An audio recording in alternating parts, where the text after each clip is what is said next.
La fuerza del desarrollo y la razón del sufrimiento. El pensamiento que se esconde detrás de la creación, llenar de infinito placer al creado, es la fuerza que desarrolla los deseos. Todo lo que sucede tiene su origen en esta razón. Nada es casual, simplemente está en nuestro destino el cumplimiento de la creación. Conforme a este pensamiento, vamos siempre hacia lo mejor. No obstante, nuestra incapacidad para sentir quiénes somos realmente y hacia dónde vamos nos crea más de un problema, por lo que surge de inmediato la siguiente pregunta.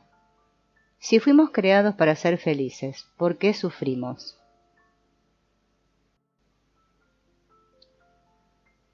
Para no confundirnos y obtener una respuesta auténtica, los cabalistas señalan un límite en la investigación, ya que existe una regla espiritual que hay que respetar.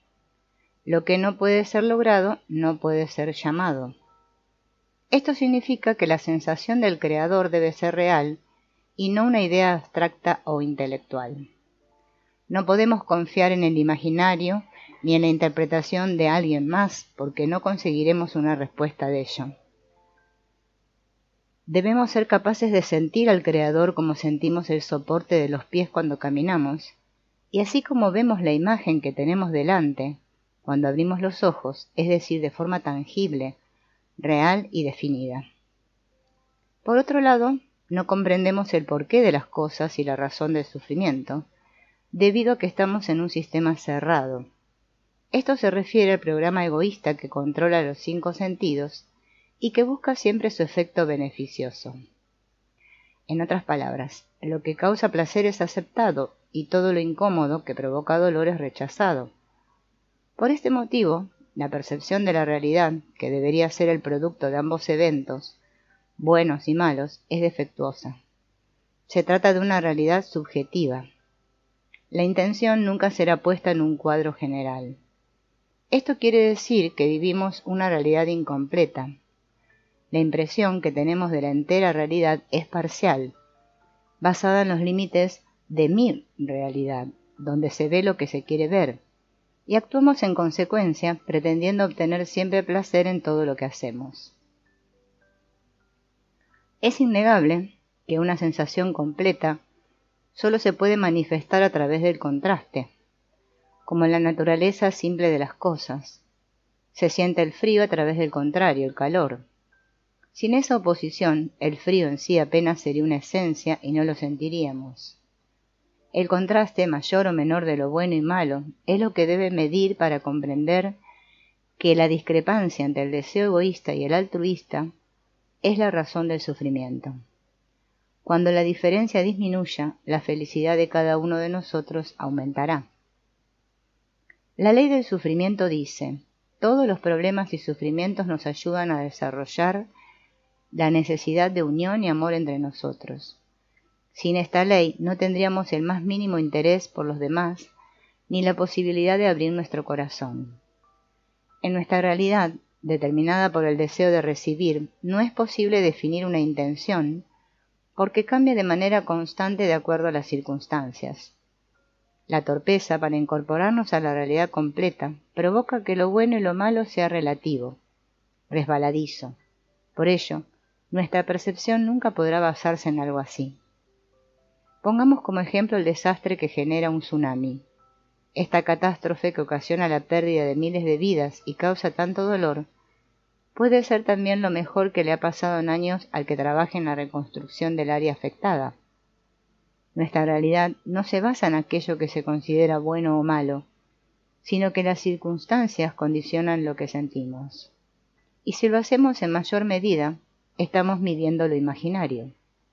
No cabe duda de que somos seres muy complejos, y cada uno toma en cuenta solo un corte transversal de su realidad, percibiendo los acontecimientos como pedazos aislados, y tratando de nombrar en el tiempo, en un espacio y en un lugar.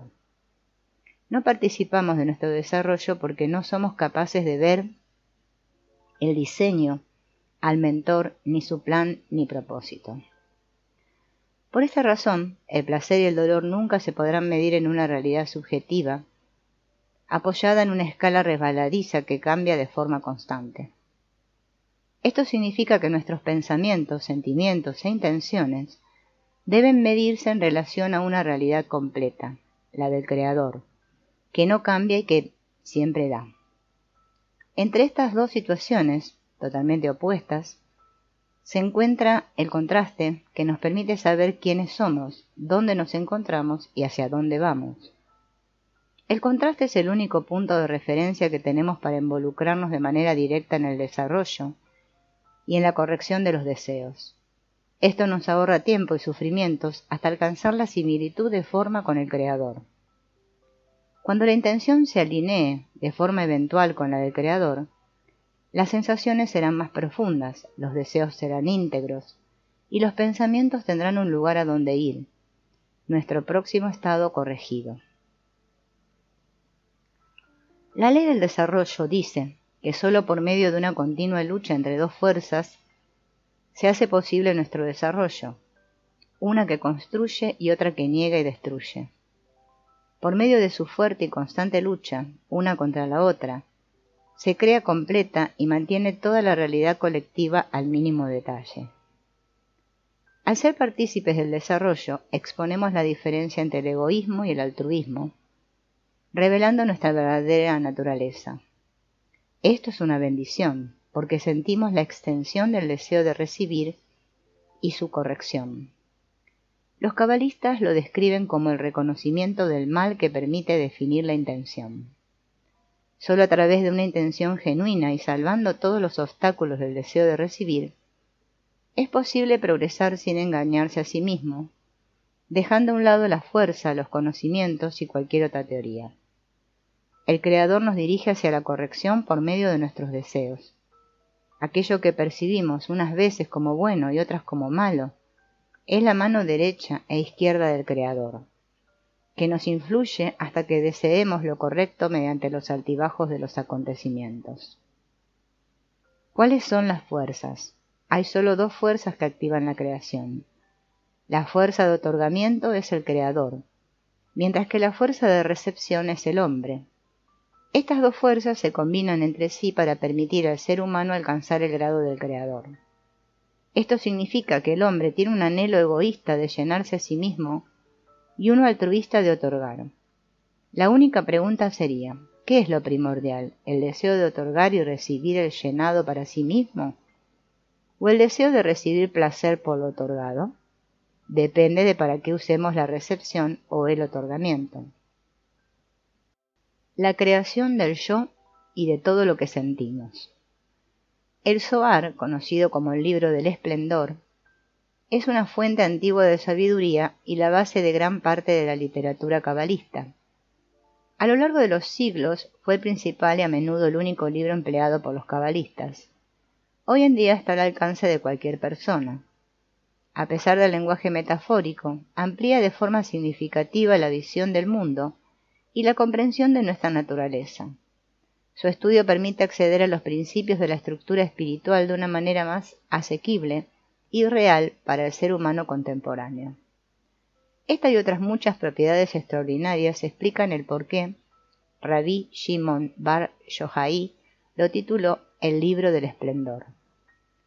Hay un remedio inestimable y maravilloso para aquellos que se comprometen con la sabiduría de la Cábala. Y a pesar de no conocer este lenguaje tan profundo y misterioso, basta el gran deseo por comprender, atraer la luz que reforma. En la estructura espiritual hay distintos grados de corrección, y para alcanzar un estado perfecto es necesario que se modifiquen los deseos. Cada uno de nosotros tiene un anhelo individual de recibir, por lo que es preciso que cada hombre logre la corrección de su aspiración. La manera más eficaz es la unión de los deseos para que la luz, que reforma, nos mueva a la siguiente fase, hasta llegar a la revelación del Creador. Solo a través del estudio de la Cábala conseguimos el deseo de alianza que nos ofrece la oportunidad de dar. A partir de ahí, sentimos el grado de otorgamiento que deseamos conseguir, es decir, la misma naturaleza del otorgante de acuerdo a la ley de equivalencia de forma con el Creador. La energía positiva que existe en nuestro estado futuro influye de manera directa en nuestro estado presente. Esta capacidad es el amor del que otorga. Esto significa que es posible alterar una postura no corregida con el futuro rectificado. Para simplificar la creación del yo, haremos un diagrama imaginario partiendo de la intención detrás de la creación: llenar de infinito placer al creado. Este propósito toma la forma de voluntad de otorgar, siendo el atributo primario de la raíz de la cual emana la luz.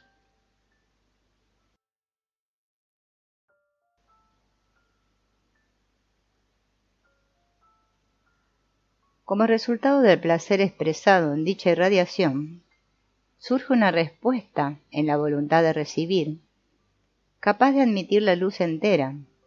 Ambas dependen la una de la otra porque aparecieron en un solo acto. La voluntad de recibir en su estado original es igual a la iluminación.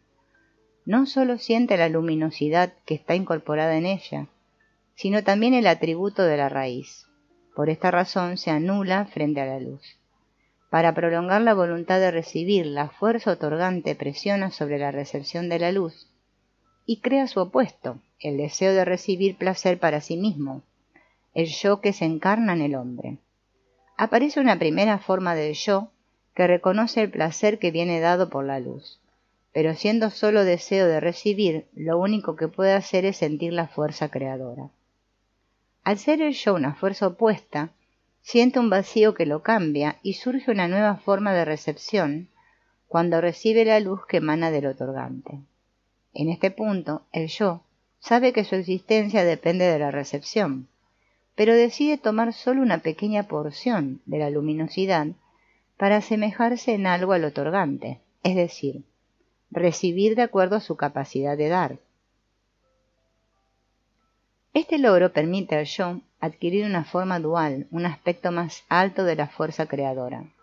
El yo comienza su construcción por sí mismo a partir de esa estructura más similar al otorgante. No existe un deseo que venga de este último, sino uno independiente que no puede ser anulado por el placer porque no es producto de la luz directa. El yo siente la estatura del otorgante y revela su propia naturaleza, decidiendo ser parte de la creación y tener la equivalencia total de forma con el que concede. Esta forma perfecta del yo determina cómo recibir para alcanzar el atributo del amor en una realidad completa. Cada parte de la creación se extiende usando la misma fórmula, como un macro plantilla expresada en la principal y más importante ley de la Cábala, la ley de la raíz y ramas. Todo lo que ocurre en este mundo desciende desde lo alto, en orden unilateral y absoluto. Está escrito: no hay una brizna de hierba que no tenga un ángel que la sacuda y ordene crecer. Los ángeles son fuerzas y toda acción, pensamiento, deseo y evento, desde la partícula más elemental a la mayor de las estrellas, es administrado por la fuerza superior.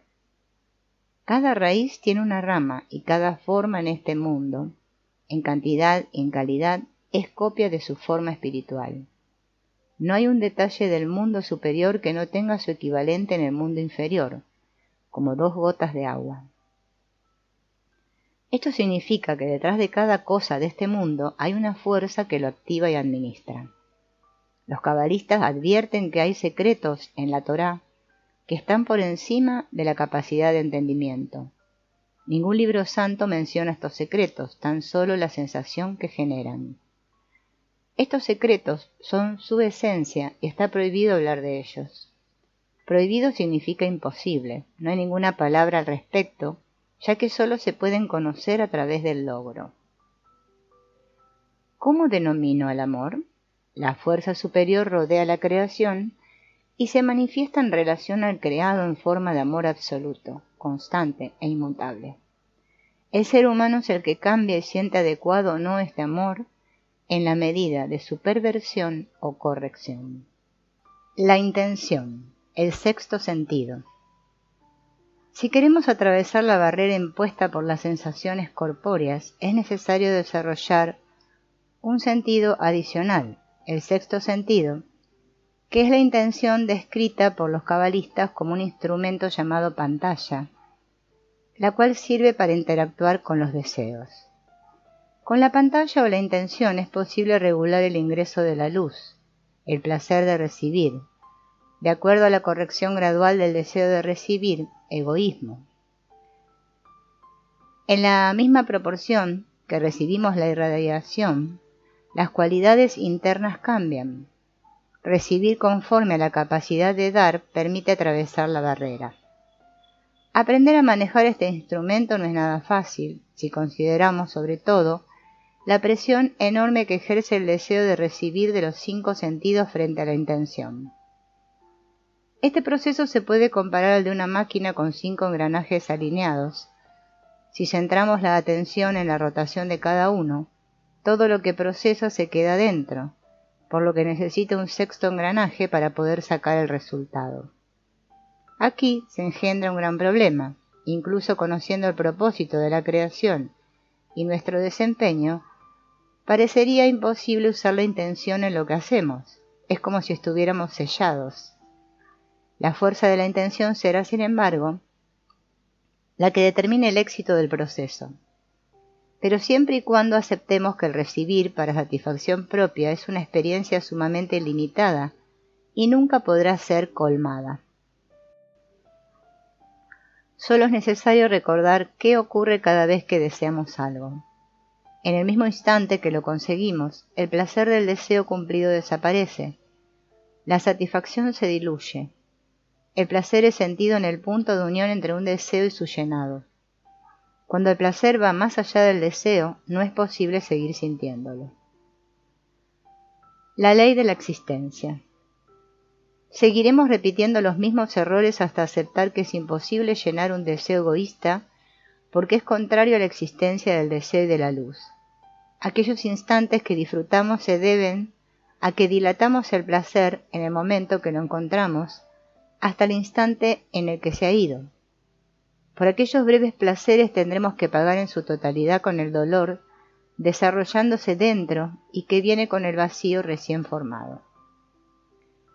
Para aclarar el uso de la pantalla, los cabalistas narran la historia de 2 amigos entrañables que se encuentran después de muchos años sin verse. Uno de ellos decide festejar el encuentro organizando una gran cena en honor a su amigo. Prepara todo lo mejor, cuidando hasta el más mínimo detalle y piensa en lo que le gustaba a él, la comida, el vino y la música. Cuando el invitado llega se encuentra con un festín fabuloso. De forma instintiva desea disfrutarlo enseguida sin pensar en el anfitrión, pero se detiene al darse cuenta de su comportamiento. Se genera en él un sentimiento de vergüenza y se contenta solo con una parte del convite. El anfitrión aduce: «Tú no entiendes que todo este tiempo he pensado en ti. He dispuesto esta cena con la intención de disfrutar juntos, y si tú no aceptas todo lo que he preparado, no tendré el placer de verte feliz». Vemos que el invitado tiene el control de la situación. No es un simple receptor porque al disfrutar da placer al anfitrión. Se trata de un sentimiento recíproco. No solo se comparte el gozo de las cosas, sino también se tiene el mismo deseo y la misma intención de dar. En esta historia sucede un milagro cuando el invitado es capaz de tener la misma voluntad que el anfitrión para disfrutar juntos. El creador, como anfitrión, desea disfrutar junto al ser humano de todas las maravillas que ha preparado para él, incluso dándole la libertad de recibir todo aquello que es capaz de sentir. En la cena espiritual, los invitados se sientan a la mesa bajo los mismos términos. La diferencia entre dar o recibir no existe cuando tienen la misma intención que el anfitrión. El placer compartido alimenta el alma.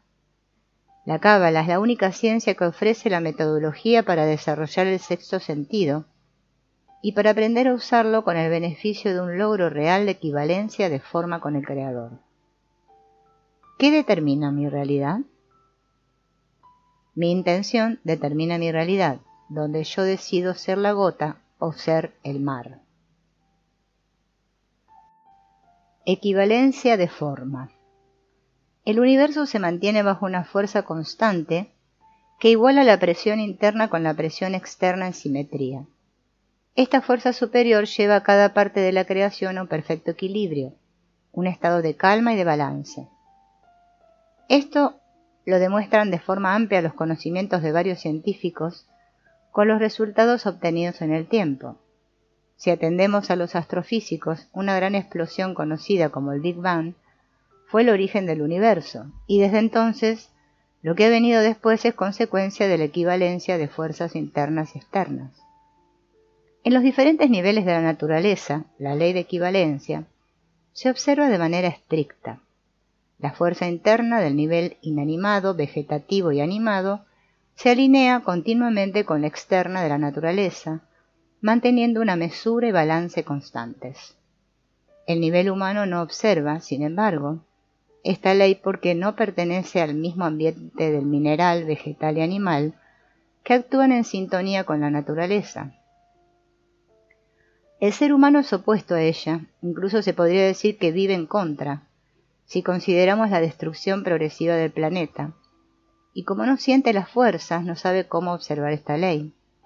El nivel humano no existe en el universo espiritual, ya que es la parte física de su creación. Como la naturaleza es una expresión física de equivalencia, no le interesa. El medio ambiente del ser humano es el pensamiento del Creador. En él actúan fuerzas espirituales bajo la influencia de otro tipo de leyes, las del sentimiento, pensamiento e intención, es decir, la ley del amor.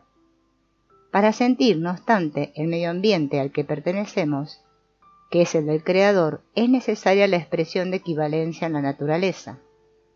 Un motivo más para observar con atención las fuerzas que trabajan en este mundo. La ley de equivalencia de forma.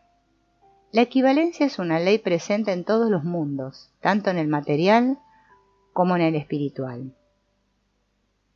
En el mundo material, la equivalencia se expresa en formas iguales, cualidades análogas o atributos comunes. Esto determina la cercanía o lejanía de las personas o de las cosas. En el espiritual, la cercanía o lejanía están determinadas por la equivalencia del pensamiento, sentimiento o intención. Cuando se alinea nuestra intención con la del Creador, alcanzamos la equivalencia de forma con el amor que gobierna el universo. Imaginemos un círculo que contiene la creación y cuyo campo de influencia es el Creador, que interactúa a través de leyes. Nos referimos a las del amor. En el centro del círculo se encuentra el nivel humano, que incluye en su interior los otros niveles, inanimado, vegetativo y animado, aquellos que forman el núcleo de la creación. En este nivel humano hay una presión de fuerzas enormes llamada deseos, que debe ajustarse al campo de influencia. Esto significa que al igualarnos con la naturaleza, estamos haciéndolo también con el Creador. Para comprender esta relación tan significativa necesitamos conocer el origen de dicha afirmación. Dentro de los estudios cabalísticos encontramos la gematría, suma de valores numéricos de letras que forman una palabra, que define las palabras Elohim, Dios, y Ateva, naturaleza, con un valor numérico igual a 86. Esto determina que son lo mismo. Dios 86, naturaleza 86. Puede parecer una simple operación matemática que no se ajusta a nuestra realidad, debido a que no sentimos nuestro medio ambiente y no relacionamos nuestras intenciones con las del Creador. Es precisamente lo que trata la Cábala, la importancia de nuestros pensamientos, sentimientos e intenciones que afectan a la creación. En esto consiste la equivalencia con el Creador. Es evidente que las cosas no provienen de la nada. Detrás de cada acción hay un pensamiento y una intención original. Por ello, lo que se presenta ante nosotros en forma física son las gestiones del Creador, representadas en formas que podamos aceptar. En cierta medida podríamos pensar en las acciones de un enamorado que busca la atención de su amada.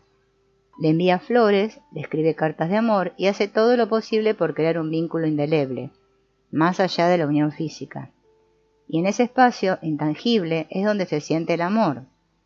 Los deseos nos llegan como cartas de amor y nuestra respuesta será usarlos para vincularnos con el Creador. Está escrito, por tus acciones te conoceré. A pesar de no saber cómo se crearon los mundos, serán nuestros pensamientos, sentimientos e intenciones los que nos vinculen con la causa. La ley de la interdependencia. Los pensamientos, sentimientos e intenciones se influyen entre sí. Toda interacción es una expresión de esta ley que conecta todos los niveles de la naturaleza con el entero sistema. Cuando un individuo piensa solo en su interés, influye en los demás para hacer lo mismo, creando conflictos internos en toda la colectividad, y esos conflictos se amplifican a nivel global. La interdependencia es constante y no cambia en el tiempo. El interés humano puede cambiar. Cambiar el interés individual por uno general influye al entero sistema y asegura la supervivencia de todos y cada uno de los niveles de la naturaleza. ¿Lo que siento es equivalente a mi intención? Detrás de cada acto de amor hay un sentimiento recíproco, el cual se expresa en la equivalencia de intención. No hay nadie más aparte de él. Esta expresión tan severa y determinante proviene del libro más extraordinario de todos los tiempos, Shamati, que reúne una gran cantidad de artículos hermosos e importantes que describen el trabajo intrínseco y el aspecto técnico de la creación. El artículo No hay nadie más aparte de él resume la metodología cabalística. Todo lo que necesitamos saber y considerar se encuentra en este artículo, que analizaremos en detalle para una mayor comprensión. Está escrito que no hay nadie más aparte de él, refiriéndose que no hay otro poder en el mundo con la habilidad de hacer cualquier cosa en contra de él. Y lo que el hombre ve, con respecto a que hay cosas en el mundo que niegan el gobierno superior, es porque él así lo desea. Esto significa que existe una sola fuerza superior que activa el universo, y no hay ninguna otra autoridad que determine la entera realidad. Si pensamos que hay alguien más, es porque él lo permite para nuestro beneficio. Y esta forma de corrección se llama la mano izquierda lo rechaza y la mano derecha lo acerca. Aquello que la mano izquierda rechaza es considerado una corrección. Esto significa que en el mundo existen cosas que, desde un principio, han tenido como finalidad desviar al hombre del camino correcto y por medio de las cuales es rechazado de la santidad. El ocultamiento del Creador no solo es un acto físico en el sentido de que no lo vemos, creemos en él o lo que se llama fe. No pedimos la prueba de su existencia porque sabemos que no la tendremos. Está oculto tanto para los sentidos físicos como para la sensación interna. El Creador se esconde tras las dudas en aquel rincón de la mente donde la razón exige hechos y rechaza lo oculto. Necesitamos ver y sentir para aceptar. Esto nos hace pensar que existe alguien más detrás de todo, y así las dudas se disipan por completo. El beneficio de los rechazos es que a través de ellos la persona recibe una necesidad y un deseo completo de que Dios le ayude, porque de otra forma está perdida. Y ve que no solo no progresa en el trabajo, sino que retrocede, porque le falta fuerza para observar la Torá y los mitzvot, preceptos. Los cabalistas llaman a esta fuerza rezo, con el que describen un sentimiento derivado de un deseo bien definido de adhesión al Creador, que no puede ser satisfecho con ningún otro anhelo porque no pertenece a este mundo. Nos referimos a un deseo espiritual que remueve todo tipo de ideas, creencias o dudas, ya que está por encima de la razón. Y así la persona ve que solo superando todos los obstáculos podrá sobreponerse a la razón. Pero no siempre tiene el deseo genuino de hacerlo, por el contrario, es forzado a desviarse de la senda del Creador. Esa es la importancia de la necesidad real de no alternar con duda. La vacilación es causa del ocultamiento. El hombre siente que las partes rotas son más que el entero, es decir, que hay muchos más descensos que ascensos. Por eso siente que permanecerá fuera de la santidad para siempre. Ve lo difícil que es observar la Torá y los mitzvot y se pregunta, ¿cuál será el fin de todo esto?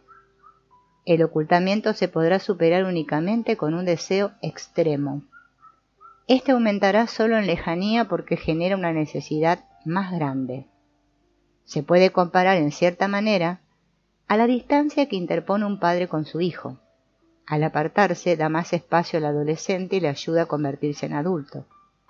Este alejamiento obliga al hijo a cambiar su condición, provocando un deseo extremo. Finalmente, la persona siente que nadie más puede ayudarle, solo el Creador. Esto causa un deseo genuino, una demanda sincera al Creador que le abra sus ojos y su corazón para estar más cerca de Él, en eterna adhesión. De esto se deduce que todos los rechazos provienen del Creador. Esto sucede de manera esporádica cuando sentimos en lo profundo del corazón un rezo sincero, sin engañarnos al pedir una cosa y deseando otra. Esta súplica sincera tiene una respuesta inmediata, la influencia del Creador.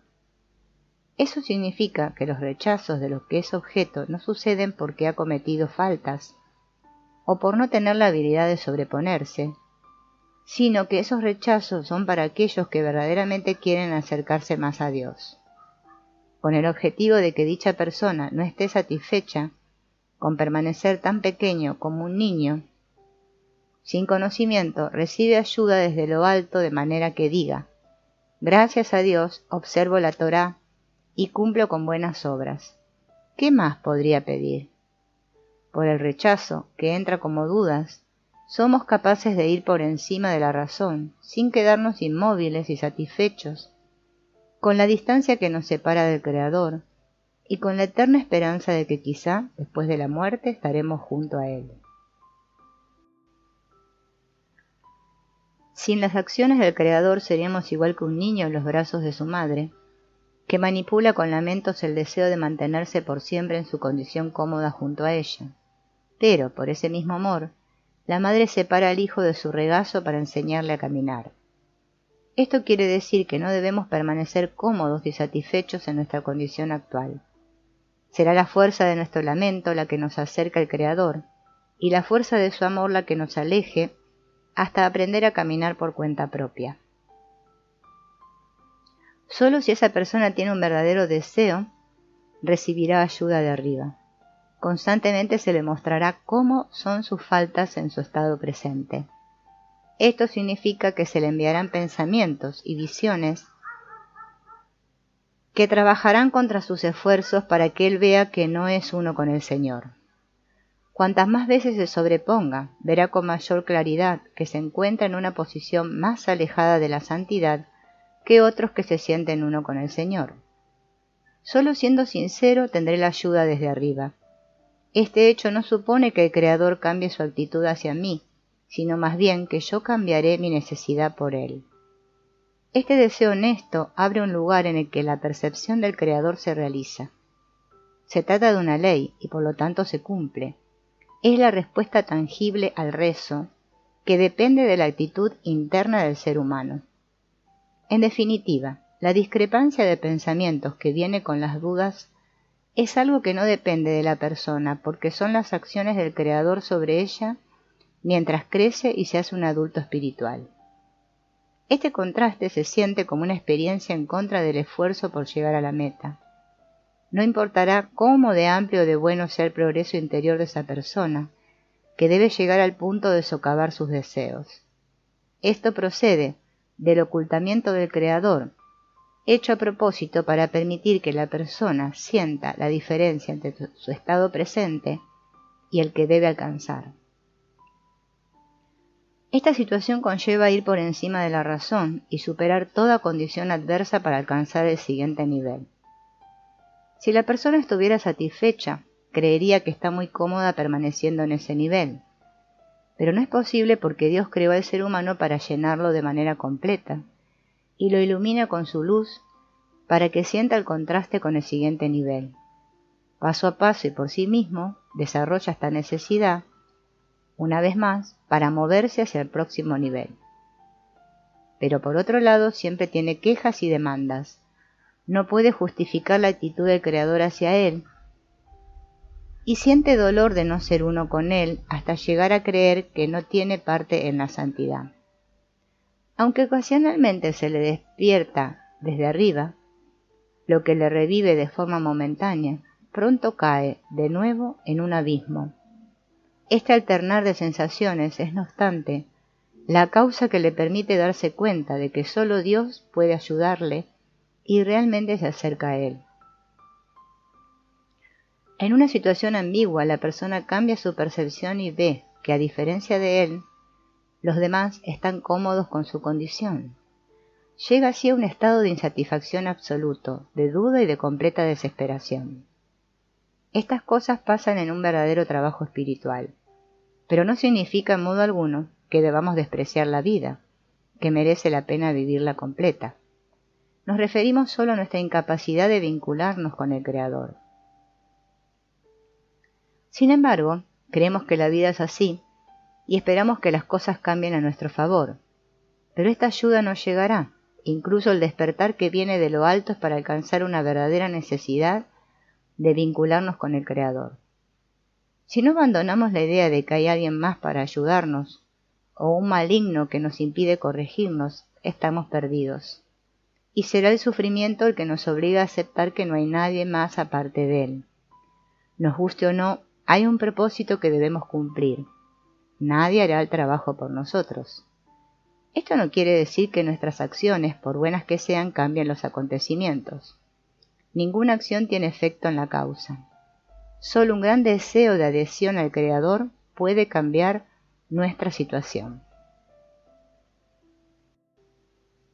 Un hombre debe tratar de adherirse siempre al Creador, es decir, que todos sus pensamientos se orienten hacia Él.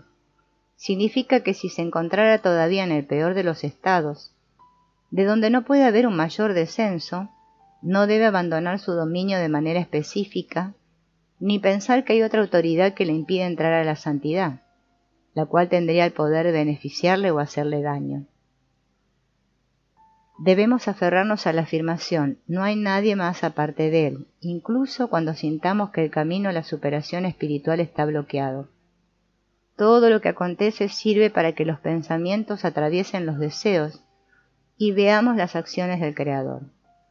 No importa lo que nos susurren al oído la razón o las creencias impuestas por las tradiciones religiosas, como la existencia de otra fuerza que trabaja en contra del Creador, conocida como Satanás o como queramos llamarla, que es la causa de los pecados y el motivo de todos nuestros problemas. No debe pensar que es asunto del poder del otro lado, lo que no permite al hombre hacer buenas obras y seguir el camino del Creador, sino que debe pensar que todo está hecho por Él. El ser humano debe procurar estar dentro del dominio del Creador y desear vincularse con Él en cada momento, pensando siempre que todo sucede por su voluntad. El Baal Shem Tov aseguró: el que dice que hay otro poder en el mundo se encuentra en un estado de servir a otros dioses. Y añadió que no es necesariamente que el pensamiento de herejía sea pecado, pero si cree que hay otra autoridad y fuerza aparte del Creador, él estaría pecando. Esta afirmación es la definición de pecado en la Cábala, la convicción de que hay alguien más aparte de él. El Creador actúa, sin embargo, sobre nuestros deseos para ayudarnos a anhelar lo correcto. Cada deseo llega de lo alto y son las acciones del Creador las que nos vinculan con Él. Si atribuimos estas acciones a alguien más, se considera un pecado. Yendo más allá, el que dice que el hombre tiene su propia autoridad, refiriéndose que él, por sí mismo, es quien decide no seguir el camino de Dios, también se considera que está cometiendo un pecado de herejía por no creer que solo el Creador es quien dirige el mundo. Creer que los pensamientos son nuestros y que los deseos nos pertenecen supone pensar que somos una autoridad aparte del Creador. Esta tesis es incorrecta. Todo lo dado viene de lo alto. Pero cuando ha cometido un pecado debe arrepentirse, localizar el dolor y la pena en el orden correcto. Donde encuentre la causa del pecado es el punto del que debe arrepentirse. El hombre debe sentir arrepentimiento y decir: He cometido ese pecado porque el Creador me arrojó de la santidad a un lugar pestilente, donde está la inmundicia. Esto quiere decir que Dios le dio el deseo y ansia de distraerse y respirar el aire pestilente. Está escrito: algunas veces el hombre se encarna en el cuerpo de un cerdo y recibe el deseo de tomar sustento en las cosas que ya había determinado como nauseabundas, pero ahora, de nuevo, quiere nutrirse de ellas. En el lenguaje cabalístico, la palabra reencarnar o encarnar significa el uso de un deseo personal para identificar una necesidad particular. En este caso, el cumplimiento del deseo es la razón del placer. Por lo tanto, la expresión se reencarna en el cuerpo de un cerdo representa que sus deseos están en un nivel inferior al del ser humano, como los de un animal. Hablamos de un estado de autocomplacencia, y es obvio que el hombre debe estar por encima del nivel animal. De la misma manera, cuando el hombre se lamenta de que el Creador no está cerca de él, también debe tener cuidado para no sentir pena de sí mismo por haberse distanciado del Creador. El motivo es que se convierte en un receptor de su propio beneficio, y el que recibe para sí mismo es separado del Creador. En lugar de eso, debe mantenerse bajo el dominio de la divinidad, Shejiná, refiriéndose a no infligir dolor sobre la presencia divina. Se puede considerar autoridad incluso si creemos haber aprendido la lección y pensamos ser buenos con los demás. No tenemos culpa de pensar así, ya que todo viene de lo alto, pero esto no significa que vayamos por la vida cometiendo acciones malvadas o ilegales.